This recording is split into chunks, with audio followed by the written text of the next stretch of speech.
So welcome to this video. Till now you have completed two steps. First is to understand the first step, you have to select the source water, and second one is you have to understand the water quality for that particular use in the industry. So these are the two steps, and the next step we will understand the impurities present in the water and how you have to pick that impurity to solve a particular problem in any industry. So don't forget to take the notes, try to take the notes wherever you, because each time you cannot open the video, each time you cannot able to see. So when you note down those things and you can able to measure whatever the problems which are occurred in your industry, in your area of work, hopefully it will be easy for you to find out, and you can able to work and assess on that particular problem to solve it quickly. So in the third step we will understand, find the impurities in the source water and categories of impurity. First we will understand the impurities in the source water. What can be the impurities? Impurities can be chemical impurities, microorganisms, organic matter, inorganic substance. It can be heavy metals, it can be fertilizers from agricultural runoff, it can be industrial waste or domestic waste. So these are all the, we can call it as a solid waste or in the form of a liquid waste. So this is the very important and crucial step in whole course, because without understanding the exact impurities, you are not able to solve the problem. Sometimes you know that, for example, you know that in the water the color is brown. So brown color is not only an identification of one type of impurity; it can be an identification of many other things. Brown color can be because of the iron present in water. Brown color can be because of the tannin present in the water. Brown color can be because of some chemicals which can impart the brown color. Some pigments are there which are chemically based pigments. So you cannot say by visual understanding that this is the impurity. So if you should know that in a particular industry where you are working, what all the possible impurities you can get it in, you have to write down first, and from that impurities you have to first check those water quality, whether that impurity is present or not, because without water quality test in the lab, or if you have in-house lab in your industry, you cannot roughly or you cannot orally or you cannot verbally tell this. Once you confirm through the test that these are the your suspected impurities in the water, then you can go for the other more impurities which can cause different problems in your equipments. So in the next step we will understand what can be the categories. The categories can be the physical, chemical, biological and radiological impurities. Physical impurities can be color, which we can able to see. The physical means which you can able to see. So color, taste and odor. Something if you are able to taste, because all the water you cannot taste, but somewhere you can taste it and you can see that turbidity is there. Many types of water may have the turbidity problem because of the algal growth, because of the suspended particles which are present. Sometimes maybe the water is not treated.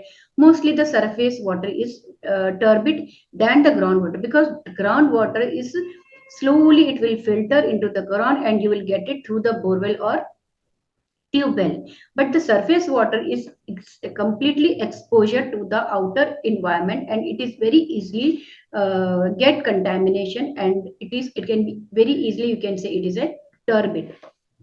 So it is also one of the important factor which are very important in water treatment is the temperature, because when the temperature increases or decreases, it will definitely will change the different components in the water. Sometimes we can understood like we can say that suppose temperature is very high in the water, or maybe temperature is maybe 40-45 degree in summer.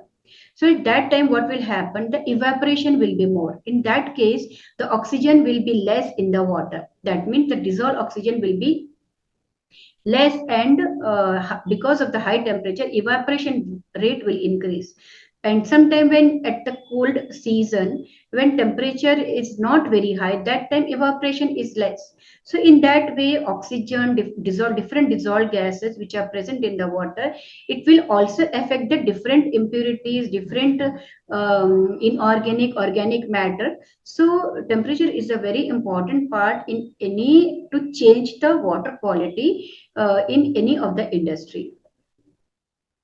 Next, we will cover the solids. What type of solids we can have? It can be floating. That means if it is settled on the surface of the water, we call it as a floating solid. If it is a settleable solid, means it will go and settle to the bottom of the surface. That is called settleable solid. And if it is suspended, that means it is not even settling. It is not even floating, but it is in between the surface of the in the depth of the water. It is completely in between the upper part and ground part, the surface part. That is called actually the suspended part. That means it is suspended. So that is different types of solids based on the, you can say, like a heaviness of the particles and what actually present as a suspended particle. So it's all depends on your work and your research. Next, after physical, we will move to the chemical. In the chemical, we have 5 classes. These are the 5 classes. In the first class, we called it as a primary constituent. Second class, we called it as a secondary constituent. Then tertiary constituent, trace constituent, and transient constituents. So in the primary constituent, normally, how you have to remember, because chemicals may have different classes, so it is very difficult to memorize. If you will, if you will understand it properly in the way that it will go to your DNA level, that means you will never ever forget it. And it is very easy to understand and grasp through this method. So generally, just to think that one chemical which can have the over 5 milligram per liter. Normally, that level is always present in the water. That can, so what all come in that? It can be bicarbonate, organic matter, chloride, magnesium, calcium, silica, sodium, sulfate, total dissolved solids. So in this way, if you will remember when you are working somewhere, if you will remember this, in this way you can very easily understand these are the very primary constituents which are mostly present in the water, which is the you can say as a in a numerical number is a more than always 5 milligram per liter. See, I have designed this structure because to make it more and more easy for any water professional, no matter you are working as a freelancer, if you're working as a consultant, if you're working as a coach, or if you are having some industry particular specific part you are handling. So it will be easy for you to grasp this knowledge, because without knowledge you cannot solve any problem. This is the course, this is the training course which will help you to increase your knowledge, not in the rectification way but in the understanding way. If you will understand the steps, and if you will write those steps, and if you will again record those steps in your practical work wherever you are working, then it will be very easy, and within few weeks you will able to get the results in a very faster, on a very fast track. So please try to understand. These are the very important parts which I'm trying to show you, the 5 classes, and this all comes in under the chemical. So secondary constituents, you can assume that which is having 0.1 milligram per liter. In the 0.1 milligram per liter, normally those elements are coming, those chemicals are coming which are having very less proportion in the normally water. That is ammonia, borate, fluoride, iron, nitrate, potassium, and strontium. So these are the important chemicals or metals or compounds which are present in the water in 0.1 milligram capacity, but they are called as a secondary constituents. So in the third one, we will go for the tertiary. Now tertiary is something where that is called as a 0.01. So it is very easy. First primary was above 5, secondary constituent was 0.1, tertiary constituent is 0.01. So it's very easy to memorize and it will go in a deeper level of your DNA. So once you will memorize this, only what you have to understood is you have to keep in your mind what are those chemicals, what are those metals or those compounds which are present in lesser quantity. So it will be easy for you to trace out on any on-site analysis or any analysis in the lab also. You can identify it very easily. Like aluminium is there, which comes under 0.01 milligram per liter category in water. Aluminium, arsenic, barium, bromide, copper, lead, lithium, manganese, phosphate and zinc. So these are all important metals which are present in as a tertiary constituent in a range of 0.01 milligram per liter. Now next will come is a trace constituent. Trace constituents normally also come in a 0.01 milligram per liter.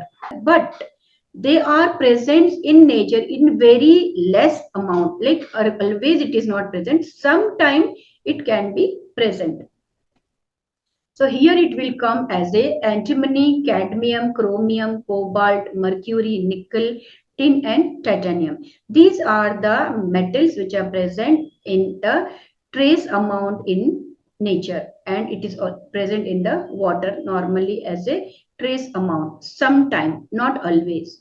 And transient constituent is something very different here. Normally transient content maybe you have not even heard it about, but you have heard at acidity, alkalinity, redox reaction, but nobody I don't think so that you may have understood this in the form of transient constituents. So acidity, alkalinity, whatever we are doing, that all comes in the constituents of a transient.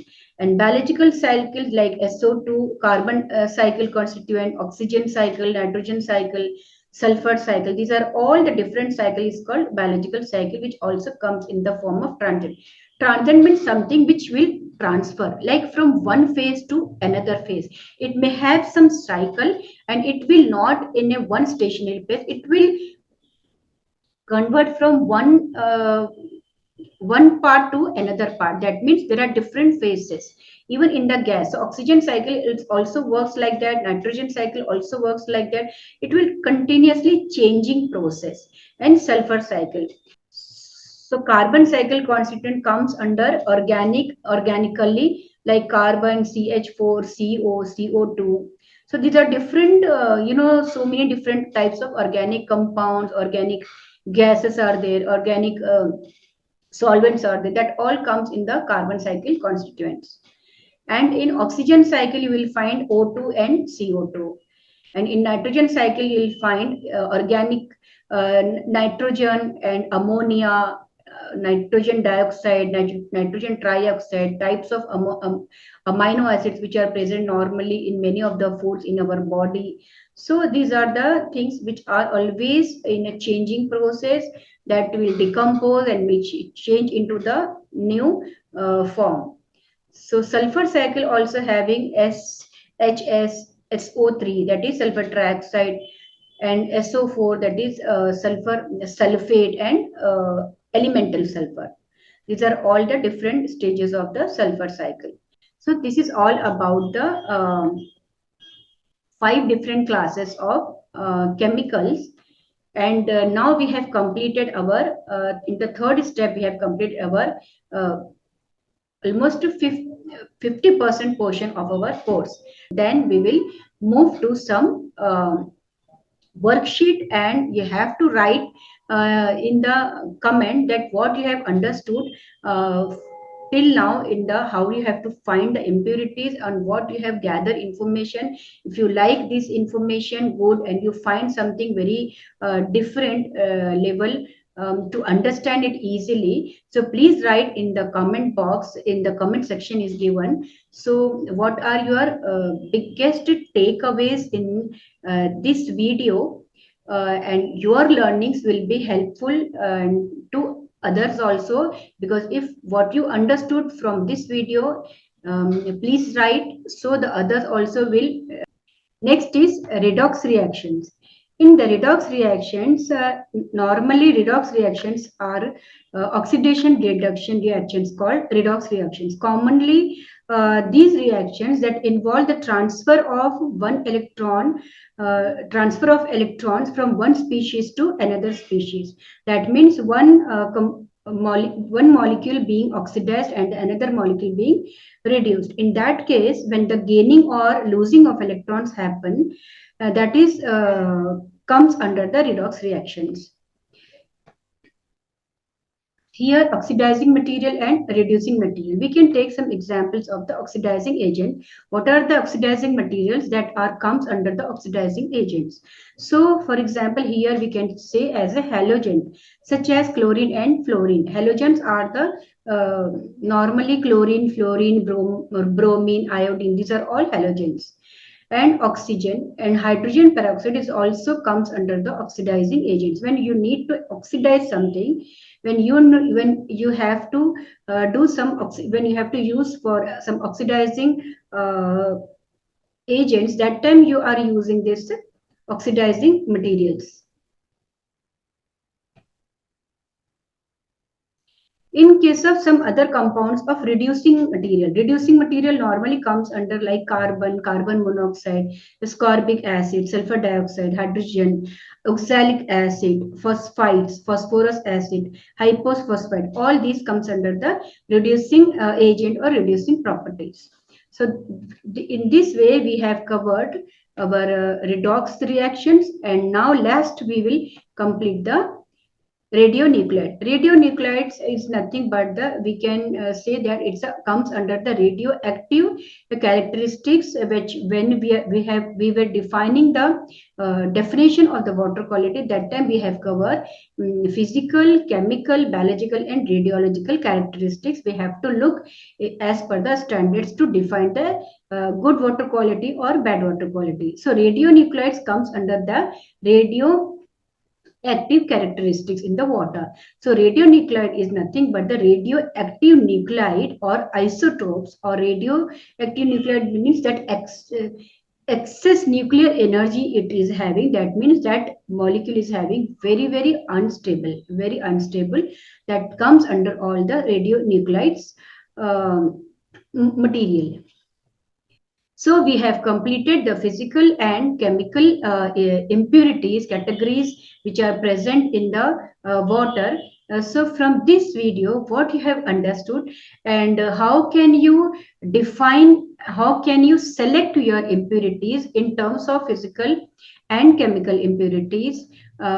Please write your takeaways from this video and write in the comment box which part of the video you have liked more and new information for you. And the way I am trying to teach you that how you can gather the information for your particular problem and how you can able to solve step by step. So please write your takeaways in the comment box so others also will learn from your takeaways. Maybe you have your own experience of your industry is different. So in this journey there are so many students which they come from different background, different industry, different type of problems where they wanted to solve it for that industry in their profession. So in this case, if you will write at least your some experience and what are the takeaways you are taking from this video and what new information you understood. So in the next video we will cover the other two biological. The main part is the biological, and radiological is not a very big part, but it is just as a term. And radiological we have already covered in the chemical. So biological part we will cover in the next video. So let's start.